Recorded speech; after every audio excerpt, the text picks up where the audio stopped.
এই সিঁড়িটা দিয়ে তো আমরা উঠতামই, এবার নতুন সিঁড়ি হয়ে গেছে 3 তলায় ওঠার জন্য। সেটা হচ্ছে এই সিঁড়িটা, এটা নতুন, কয়েকটা স্টেপই হয়েছে, আরও হবে এক ধাপ। তো এই জোর কদমে সবাই কাজ করছে, তো খুবই কষ্ট করে ওরা করছে, ঝড় জল বৃষ্টি মাথায় নিয়ে।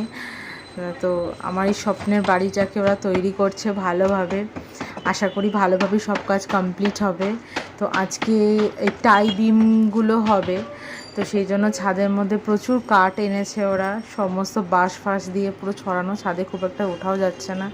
সিঁড়িটা সেন্টারিং করলো আজকে, তো খুব ভালো লাগছে। আশা করছি যে খুব তাড়াতাড়ি কমপ্লিট হয়ে যাবে।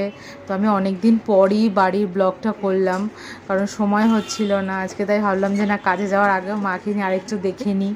তো একটু একটু করে বাড়িটা এভাবে এগিয়ে চলছে, আশা করি খুব তাড়াতাড়ি হয়ে যাবে। এটা সন্ধেবেলা এসেও একটু শর্ট নিলাম।